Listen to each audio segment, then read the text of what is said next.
अस्सलाम वालेकुम, मैं हूं फखर दुरानी और आप देख रहे हैं फैक्ट चेक पाकिस्तान। आज 4-5 मौज़ूआत पे बात करेंगे। सबसे पहले बात करेंगे पीटीआई के अंदर क्या फॉरवर्ड ब्लॉक बनने जा रहा है, कितने लोग इस फॉरवर्ड ब्लॉक में शामिल हो सकते हैं, इसकी कुछ तफसीलात क्या हैं, इस हवाले से बात होगी। दूसरे नंबर पे बात करेंगे इमरान खान को तीसरी बार मुसलसल नाकामी हुई है, नाकामियों की एक हैट्रिक हो गई है। किस मामले में इमरान खान को नाकामियों का सामना करना पड़ रहा है और क्यों करना पड़ रहा है, तफसीलन इस हवाले से भी बात होगी। तीसरे नंबर पे बात करेंगे कल सदर आसिफ अली जरदारी ने अपने सदारती खिताब में सिंध के पानी पे पंजाब में नहर बनाने के हवाले से अपने खदशात का इजहार किया। उसके बाद वजीर आजम शहबाज शरीफ ने बिलावल भुट्टो जरदारी को एक इफ्तार डिनर दिया। उसमें क्या डिस्कस हुआ और क्या तय हुआ, इस हवाले से भी बात होगी। चौथे नंबर पे बात करेंगे कनाडा के नए वजीर आजम के लिए नाम जो है वो फाइनलाइज हो चुका है, मार्क कार्नी। उसका पस मंजर क्या है और क्या वो कनाडा को इस मौजूदा अमेरिका और ट्रंप की जो एक टैरिफ वॉर है उससे ये बाहर निकाल सकते हैं या नहीं, तफसीलन इस हवाले से बात होगी। और पांचवें नंबर पे बात करेंगे सदर ट्रंप और ज़ेलेंस्की की जो एक हीटेड डिबेट और मुलाकात हुई थी। उसके बाद एक बार फिर से ज़ेलेंस्की और इस बार अमेरिका के वजीर खारजा मार्क रूबियो के दरमियान मुलाकात होने जा रही है, लेकिन अमेरिका में नहीं, सऊदी अरब में ये मुलाकात होने जा रही है। इससे क्या वाकई दोबारा से जो एक बिटर और एक तलख तजर्बात के ऊपर अमेरिका और यूक्रेन के जो मुलाकात हुई थी, क्या अब ये दोबारा से बहाल हो सकते हैं रवाबित और रिलेशंस या नहीं, इस पे भी तफसीलन बात होगी। सबसे पहले बात कर लेते हैं पीटीआई के अंदर बनने वाले एक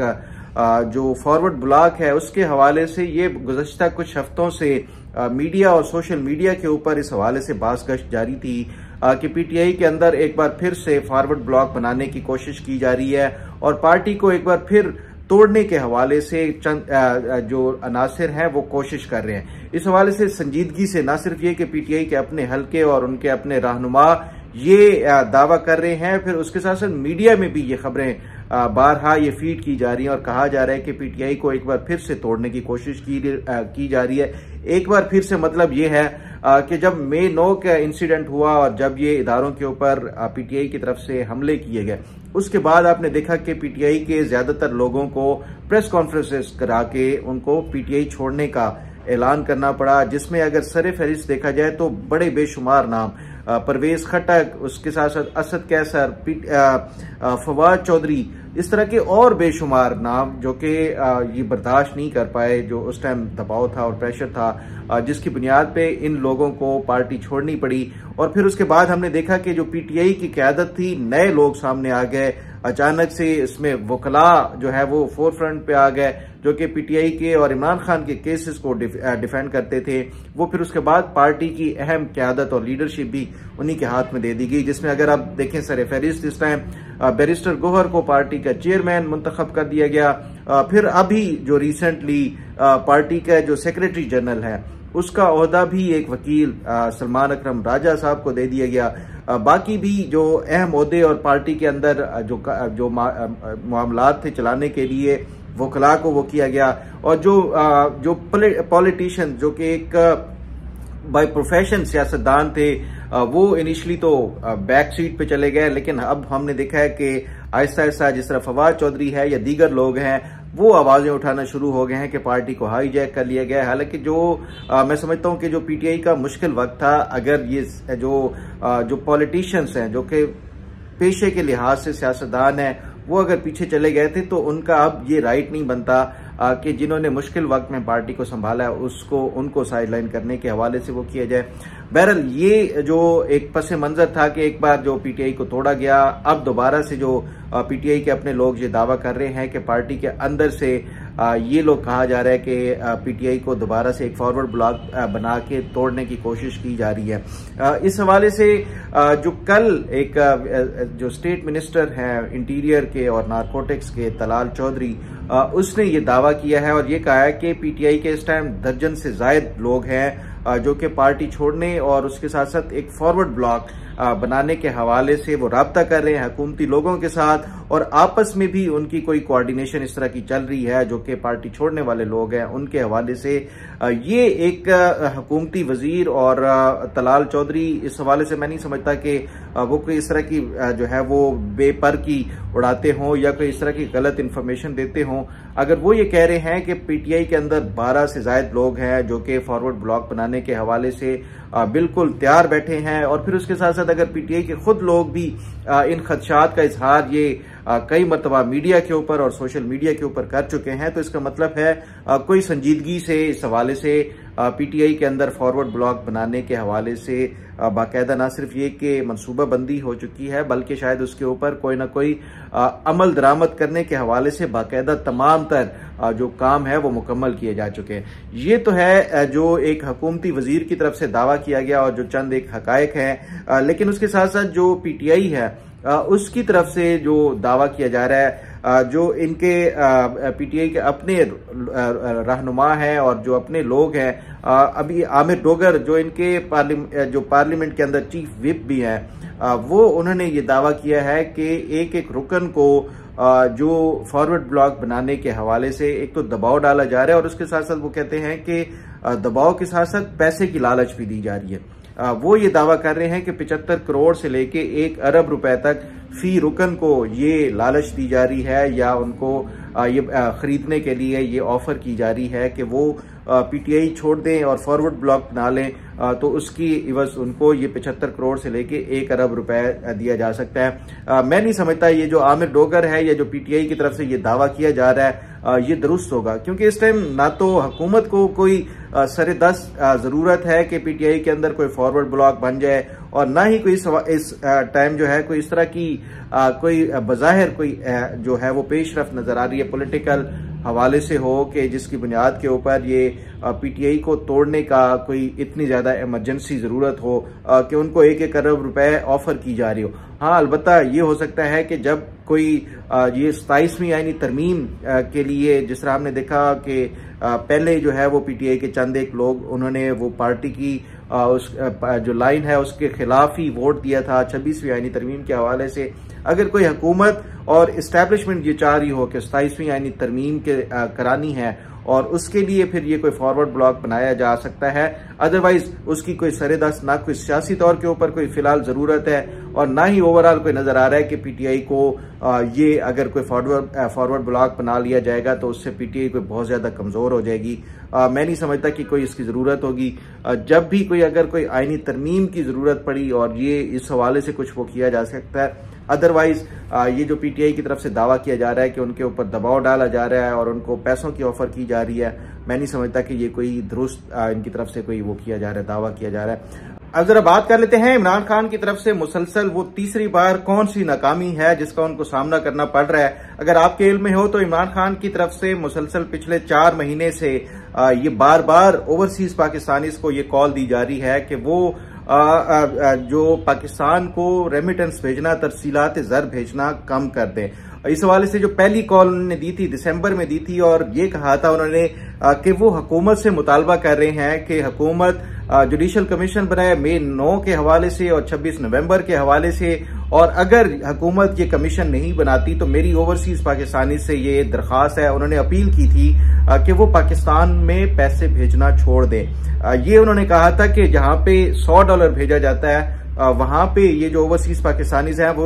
ये इमरान खान ने साथ कहा था कि ये उनकी मजबूरी हो सकती है कि अपने खानदानों को यहाँ पे पैसे भेजने हैं, इसलिए 100 की बजाय वो $70 या $80 भेजना शुरू कर दें। इससे हुकूमत पाकिस्तान को डेंट पड़ेगा और मुआशी तौर के ऊपर जब ये तरसीलात ज़र में कमी आएगी तो हुकूमत पाकिस्तान पीटीआई के मुतालबात मानने के लिए मजबूर हो जाएगी। ये इमरान खान की जो सोच थी कि पाकिस्तान को माशी तौर के ऊपर कमजोर करके वो अपने मुतालबात को मनवा सकते हैं, और यही वो वजह थी उन्होंने जो सिविल नाफरमानी की तहरीक का आगाज किया था और उस जो पहले स्टेप के तौर के ऊपर तरसीलात ज़र ना भेजने का वो किया गया था। बहरहाल ये इमरान खान की जो एक सोच थी कि पाकिस्तान को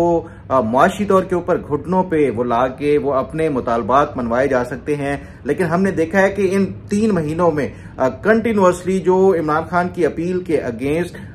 जो बैरून मुल्क पाकिस्तानी हैं, जो ओवरसीज पाकिस्तानीज हैं, उन्होंने पिछले तमाम तर जो पाकिस्तान की जो तारीख है उसमें हर साल और जो महीने का वो किया जाए, उसको कंपेयर किया जाए, जो स्टेट बैंक ऑफ पाकिस्तान का डाटा है, सबसे ज्यादा इन 3 महीनों में जो तरसीलात ज़र हैं वो पाकिस्तान भेजी गई हैं इन ओवरसीज पाकिस्तानीज की तरफ से। इस महीने भी जो फरवरी का जो डाटा है वो भी 3 अरब डॉलर से कहीं ज्यादा आया है। जो कंपेयर किया जाए उसको 2024 के उससे महीने से, फरवरी से, तो वो कोई 30% से ज्यादा जो है उसमें वो बताया जा रहा है कि इजाफा हुआ है। इसी तरह जो बाकी भी ओवरऑल देखा जाए, ये अब तक जो है 8 महीने में कोई 27 बिलियन डॉलर से कहीं ज्यादा जो है ये बैरून मुल्क जो मुकीम पाकिस्तानी हैं, ओवरसीज पाकिस्तानीज हैं, उन्होंने पाकिस्तान में तरसीलात ज़र भेजी हैं। तो ये इमरान खान की तरफ से जो एक मैं समझता हूं कि मुल्क दुश्मनी थी, जो एक कॉल दी गई थी कि पाकिस्तान को माशी तौर के ऊपर कमजोर किया जाए, और इस मुआशी तौर पे कमजोर करने के लिए जो एक स्टेप उन्होंने उठाया था वो ओवरसीज पाकिस्तानी से रेमिटेंस पाकिस्तान ना भेजने का किया गया था, जो कि मैं समझता हूं कि वो तमाम तर जो मुत्तफिका तौर के ऊपर पाकिस्तानियों ने इसको इमरान खान की इस कॉल को रिजेक्ट किया है। और ये इमरान खान की मुसलसल तीसरे महीने से लगातार नाकामी है कि उनकी अपील के बावजूद भी रेमिटेंस कम होने की बजाय हर गुजरते महीने बढ़ते जा रहे हैं, और मजीद भी अगर देखा जाए तो ये रेमिटेंस मजीद बढ़ेंगी, क्योंकि अब जो ये मार्च है उसमें ईद के हवाले से तमाम तर जो ओवरसीज पाकिस्तानीज हैं जो बैरून मुल्क मुकीम है वो अपनी फैमिलीज को यहाँ पे ईद के लिए, शॉपिंग के लिए पैसे भेजते हैं। उसके बाद फिर नेक्स्ट मंथ फिर होगा तो वो पाकिस्तान में शादियों का सीजन होता है, उस हवाले से फिर ये हमेशा किसी न किसी फैमिली का कोई ना कोई बाहर जानने वाला होता है, तो वो फिर पैसे भेजे जाते हैं ज्यादा। फिर उसके बाद नेक्स्ट जो है वो कुर्बानी का महीना आ जाएगा, तो उसके लिए भी जो हमेशा से ये जो ओवरसीज पाकिस्तानीज हैं यहाँ पे पाकिस्तान में मुकीम अपनी फैमिलीज को पैसे भेजते हैं। तो ये इमरान खान की तरफ से जो एक कॉल दी गई थी, मुसलसल उसकी नाकामी, ये उसका एक मुंह बोलता सबूत है कि इमरान खान के ऊपर जो ओवरसीज पाकिस्तानीज हैं वो अगर कोई सियासी तौर के ऊपर तो इनके ऊपर जो भी एक वो किया जाए, लेकिन जहां पे बात अपनी फैमिली और फिर उसके साथ साथ मुल्क की आएगी तो इमरान खान की ये कॉल हमेशा नाकाम होगी।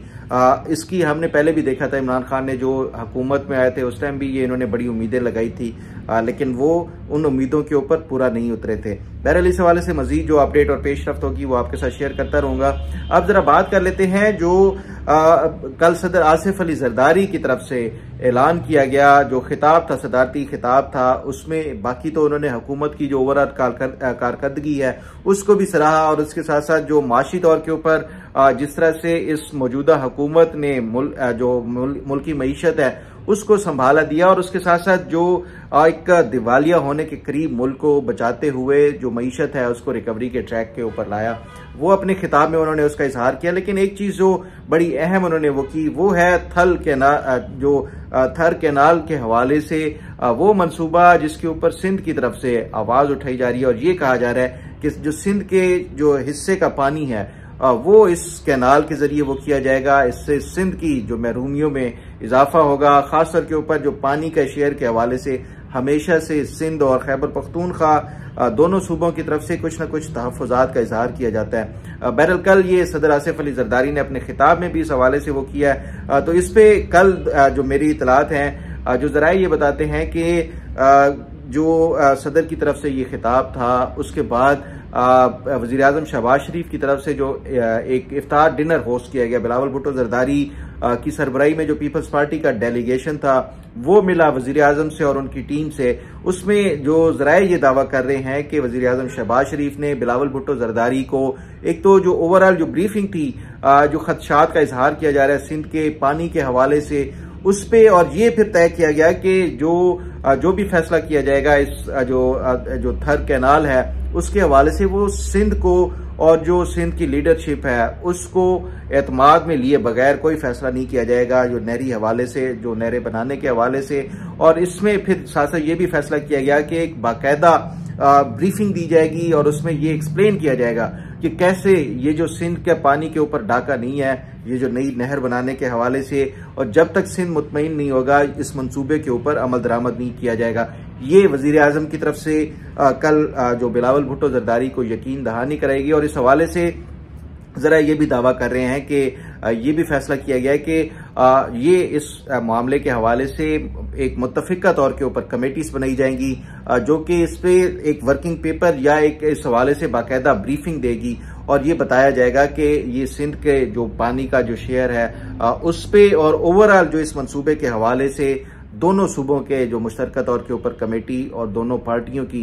जो कमेटी है वो बाकायदा वो वर्किंग वो करके इसके ऊपर तय किया जाएगा जो फैसला करना है, क्या फैसला करना है। साथ साथ जो पीपल्स पार्टी के खदशात हैं दीगर जो पॉलिटिकल हवाले से हों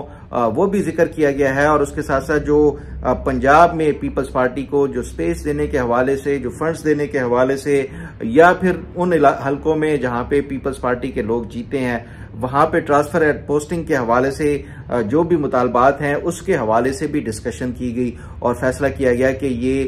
इस पे भी पंजाब में दोनों पार्टी के ऊपर मुश्तमिल कमेटीज बना के इन तमाम तर जो मामलात हैं उनको हल किया जाएगा। तो ये कल जो वजीर आजम शहबाज शरीफ और बिलावल भुट्टो जरदारी की मुलाकात हुई और उसकी वजह वही जो सदर पाकिस्तान की तरफ से खदशात का इजहार किया गया था उसके बाद ये फैसला किया गया था। बहरहाल इस हवाले से जो मजीद अपडेट और पेशरफ्त होगी वो आपके साथ शेयर करता रहूंगा। अब जरा बात कर लेते हैं इंटरनेशनल खबरों के हवाले से। देखा जाए तो जस्टिन ट्रूडो ने जो इनिशली पिछले 1-1.5 महीना पहले जो ऐलान किया था कनाडा की वजारत उस्मा से जो मुस्तफ़ी होने के हवाले से, और उसका ऐलान का उन्होंने ये तब किया था जब सदर ट्रंप की तरफ से कनाडा के ऊपर 25% टैरिफ इम्पोज करने का ऐलान किया था और जो मुआशी तौर के ऊपर सूरत हाल थी और जो कनाडा में एक बहरान की सी जो सूरत हाल पनप रही थी उससे भी पहले अगर देखा जाए जो ट्रंप की जो पॉलिटिकल ओवरऑल वो देखा जाए तो वो जस्टिन ट्रूडो की जो पॉलिटिकल जो वहां पे कनाडा के अंदर एक पॉपुलैरिटी के हवाले से सवालिया निशान उठाए जा रहे थे। तो उस बुनियाद के ऊपर जस्टिन ट्रूडो ने मुस्तफ़ी होने का ऐलान किया था। फिर उसके बाद ये कहा गया था कि जो भी शख्स पार्टी का जो लिबरल पार्टी है उसका मुंतखब किया जाएगा सरबराह के तौर के ऊपर, वही अल्टीमेटली कनाडा के वजीर आजम का भी उम्मीदवार होगा। और इस हवाले से जो अगर ये भी कहा जा रहा था कि मार्च तक कंटिन्यू करना था, ये जस्टिन ट्रूडो की तरफ से ऐलान किया गया था क्योंकि जब तक पार्टी के सरबराह कोई मुंतखब नहीं हो जाता तब तक जो है वो जस्टिन ट्रूडो पार्टी की उन्होंने लीडरशिप से पहले ही वो किया था, लेकिन जो प्राइम मिनिस्टर के ओहदे से तब तक नहीं जब तक पार्टी का नया सरबराह मुंतखब नहीं हो जाता और वही सरबराह जो है वो कनाडा के वजीर आजम के तौर के ऊपर मुंतखब नहीं होता। तो ये एक जो नई अब कनाडा के हवाले से जो डेवलपमेंट आई है जो खासतौर पर जो इसके हवाले से मार्क कार्नी के हवाले से जो कनाडा के बतौर वजीर आजम का इंतखाब किया गया है इसको बड़े अच्छी निगाह से देखा जा रहा है। खासतौर के ऊपर कनाडा में अगर देखा जाए कि मार्क कार्नी का जो इंतखाब है लिबरल पार्टी के सरबराह के तौर के ऊपर और अल्टीमेटली कनाडा के प्राइम मिनिस्टर के तौर के ऊपर, ये एक अगर उसका मार्क कार्नी का जो बैकग्राउंड है या पस मंजर है उसको देखा जाए तो 2008 का जो दुनिया भर में एक फाइनेंशियल रिसेशन आया था जिसने जो नॉर्थ अमेरिका था उसको भी अपनी लपेट में लिया था। अमेरिका जो है वो सबसे ज्यादा इस जो 2008 का रिसेशन था उससे हिट हुआ था। उसका जो नेबरिंग था कनाडा, ये कहा जाता है कि कनाडा वो उस तरह से हिट नहीं हुआ जिस तरह से बाकी दुनिया हुई थी और उसको कनाडा को जो है ये इस जो फाइनेंशियल रिसेशन थी 2008-9 वाली उससे बचाने का जो मेन किरदार था वो ये मार्क कार्नी था जो कि कनाडा के सेंट्रल बैंक या जो उस टाइम के जो था सेंट्रल बैंक था उसके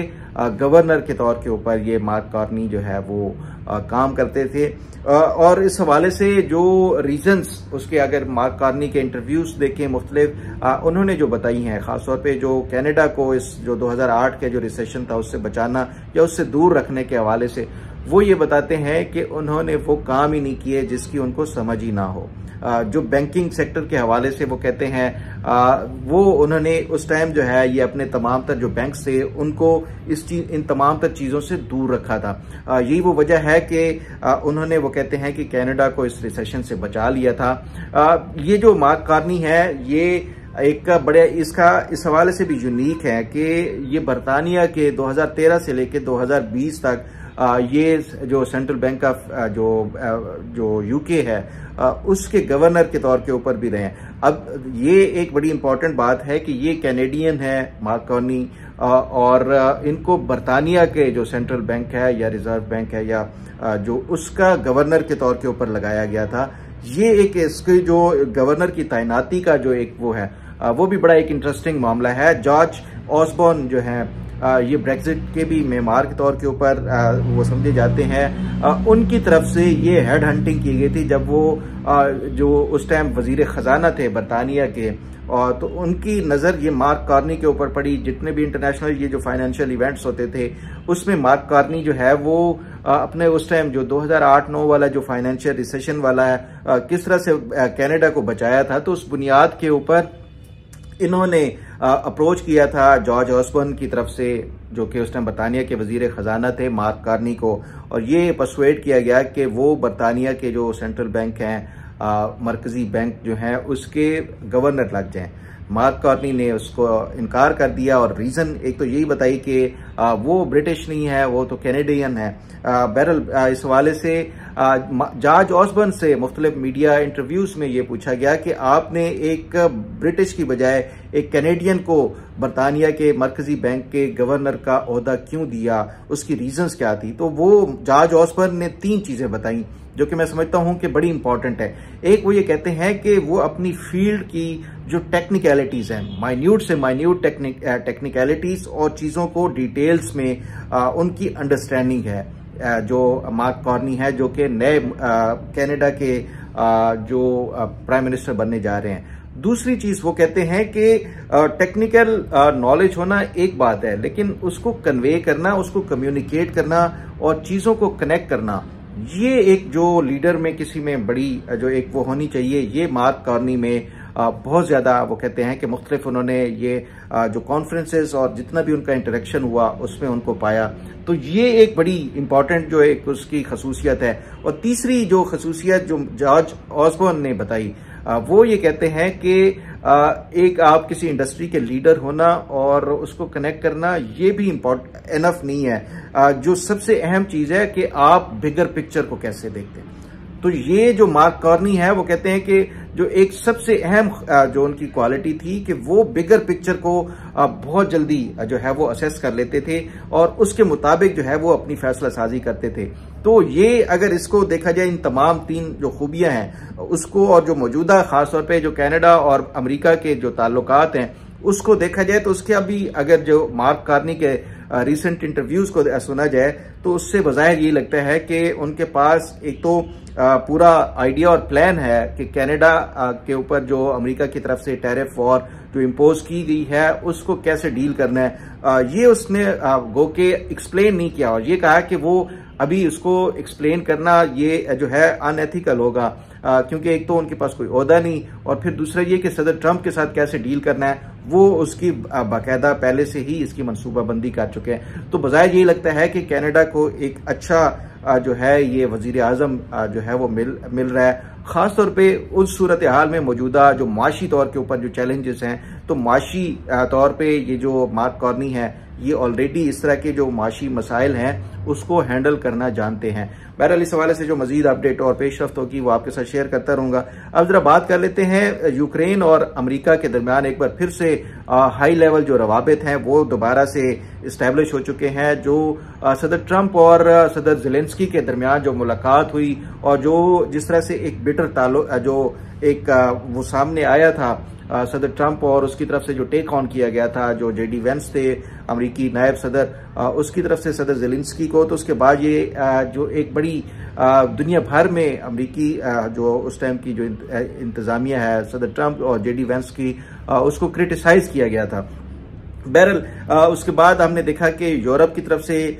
जो यूक्रेन के साथ उन्होंने यकजहती का इजहार किया। इवन जो बादशाह हैं बरतानिया के, उन्होंने बुला के मुलाकात की। तो ये एक मैसेज देना था अमेरिका को भी कि यूरोप ये यूक्रेन को नहीं छोड़ेगा। अब दोबारा से हमने देखा है कि एक बार फिर अमेरिका और उसके साथ यूक्रेन के जो मुज़ाकरात दोबारा से शुरू होने जा रहे हैं, लेकिन इस मरतबा अमेरिका में नहीं बल्कि सऊदी अरब में ये मुज़ाकरात होने जा रहे हैं। और अमेरिका के जो वज़ीर ख़ारजा हैं मार्क रूबियो, वो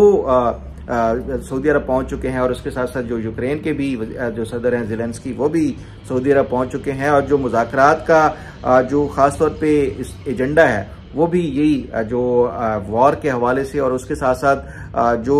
मिनरल जो डील के हवाले से भी मजीद आगे उसकी निटिग्रिटीज और जो बाकी जो चीज़ें हैं उसको वो तय करना होगा। लेकिन उसके साथ साथ ये जो सीज फायर के हवाले से है, ये इस पे कुछ टर्म्स एंड कंडीशंस या इस हवाले से कोई न कोई पेशरफ्त जो है वो दोनों ममालिक में वो आगे कोई उसकी डेवलपमेंट हो सकती है। खासतौर पे जो यूक्रेन की तरफ से वो कहा जा रहा है कि वो दोनों नेवल और एयर उसकी जो सीज फायर के हवाले से भी कुछ कंडीशंस या प्री कंडीशंस वो रखने जा रहे हैं। बहरहाल इस हवाले से क्या इस पे पेशरफ्त होती है सऊदी अरब में, इससे पहले भी हमने देखा है कि अमेरिका और रूस के दरमियान बराह रास्त मुज़ाकरात जो हैं वो हो चुके हैं। अब नेक्स्ट फेज में सऊदी अरब जो है वो अमेरिका और यूक्रेन के दरमियान वो किया जा रहा है। यूक्रेन की तरफ से पहले ही ये वो रखी गई थी कंडीशन कि कोई भी यूक्रेन से रिलेटेड फैसला होगा, अगर उस टेबल पे यूक्रेन नहीं होगा तो वो फैसला काबिल अमल और काबिल कबूल नहीं होगा। तो ये उस सिलसिले की एक कड़ी है कि यूक्रेन को भी अब शामिल किया गया है। पहले अमेरिका और यूक्रेन के अब मुज़ाकरात होंगे, आप देखते हैं कि क्या अमेरिका रूस के दरमियान मुज़ाकरात में यूक्रेन को भी शामिल किया जाता है या नहीं। बहरहाल इस हवाले से जो मजीद अपडेट और पेशरफ्त होगी आपके साथ शेयर करता रहूंगा। उम्मीद है आपको आज का वीलॉग भी पसंद आएगा। अल्लाह ताला आपका हामी नासिर हो। अल्लाह हाफ़िज़।